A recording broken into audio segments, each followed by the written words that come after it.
This is Tony Marriott, team leader of Haven Express at Keller Williams Arizona Realty. Please take a moment to review the important disclosures and disclaimers on the first page of your binder. There is a section regarding the Mortgage Assistance Relief Services ruling and a section regarding limit of liability and disclaimer of warranty. Let's turn now to the alternatives to foreclosure. There are a number of options to consider. Some may allow you to remain in your home, while others mean you will be making a dignified exit from your home. The options that may allow you to remain in your home include loan workouts, loan modification, refinancing, and in some cases, bankruptcy. Loan workouts are just that, an arrangement worked out with your lender that may include one or more of the following: reinstatement, bringing the loan current by a specific date in exchange for the lender agreeing not to foreclose. Forbearance, a reduction in or suspension of payments for a limited period of time. Repayment plan, a resumption of making monthly payments along with a portion of the past due payments each month until the loan is current. Loan modification is different than a loan workout in that if it is successful, it permanently changes the terms of the original loan to make the monthly payments more affordable. Refinancing programs are also available, even if you owe more on the property than it is currently worth. This could result in a new payment low enough for you to keep your home. Bankruptcy is a serious decision, not to be taken lightly. If you are considering bankruptcy, consult with a qualified bankruptcy attorney. Bankruptcy does not preclude you from doing a short sale.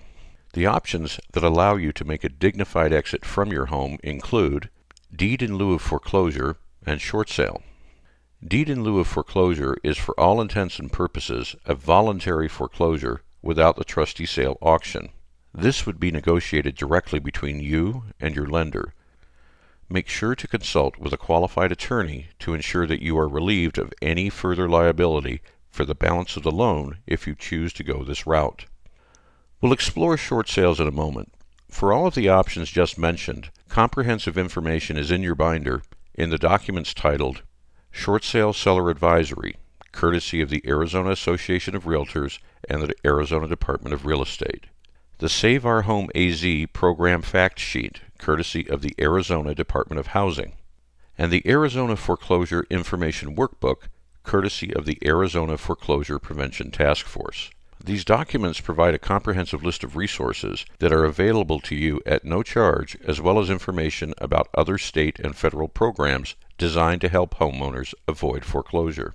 No matter which option you pursue, including allowing the property to go to foreclosure as a result of a trustee sale, there are three key areas for consideration.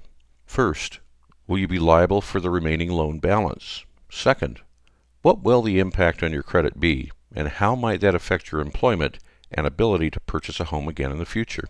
And third, will you incur any income tax liability? The two options left to focus on are foreclosure and short sale. If your options are down to two choices, short sale or foreclosure, a short sale is almost always the better choice for you, your lender, and the community. First, let's discuss the foreclosure process in Arizona. In Arizona, a mortgage is almost always a deed of trust. This deed of trust allows the trustee to sell the property if you default on your payments and does not involve the court system. The trustee is obliged to send you all the required notices and to abide by the statutory timeframes. If you do not take action, your home will be sold at a trustee sale, an auction where the property goes to the highest bidder. It could be purchased by a third party, or could go to your lender. The following timeline is a typical scenario for a bank loan. However, if an investor wishes to foreclose, they can start the process on day one of the delinquency. Most loans are due on the first of the month and have a 15-day grace period. If you have not made your payment by the end of the grace period, you are likely to hear from your lender's collections department seeking the past due payment. Once your payment is 30 days past due, it will appear on your credit record as a 30-day late. Once your payment is 60 days past due, it will appear on your credit record as a 60-day late. Once your payment is 90 days past due, it will appear on your credit record as a 90-day late.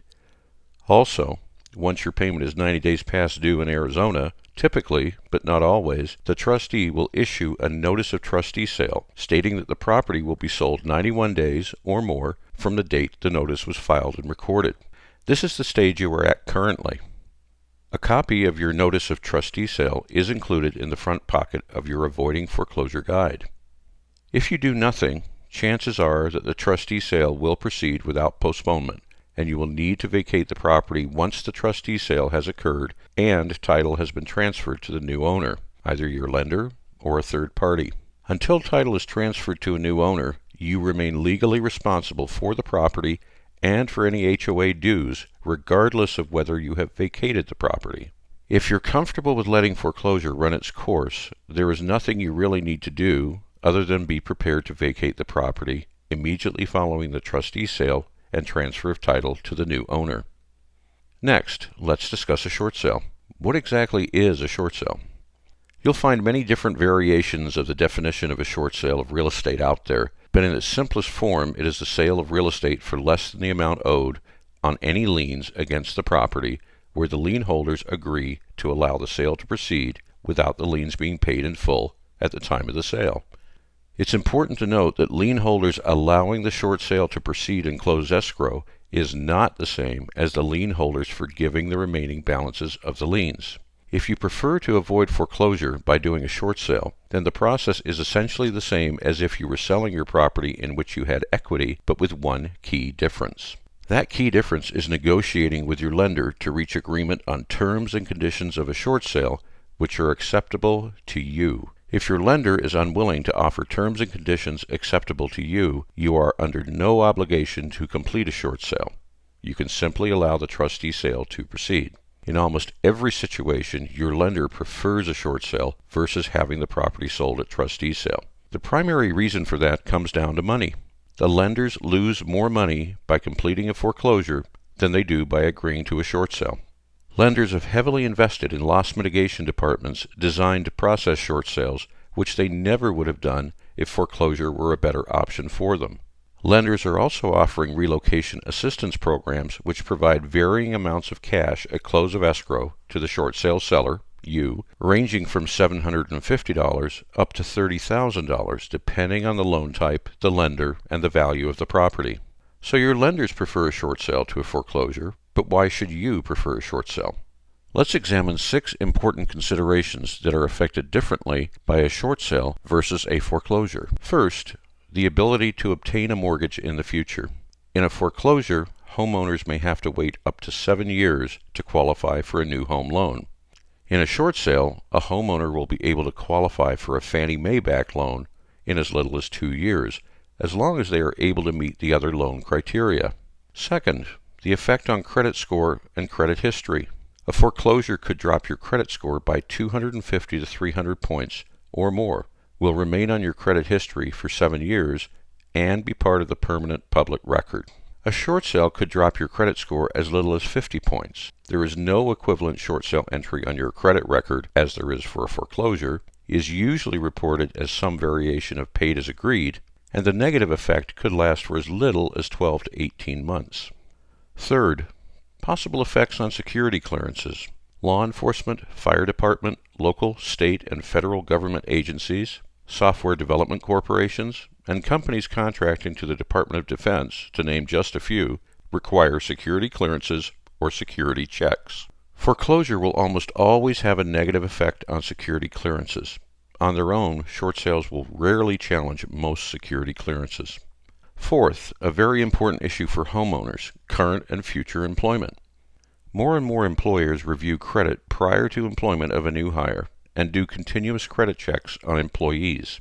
A foreclosure may have adverse effects on a very important part of everyone's life, either getting a job or keeping a job.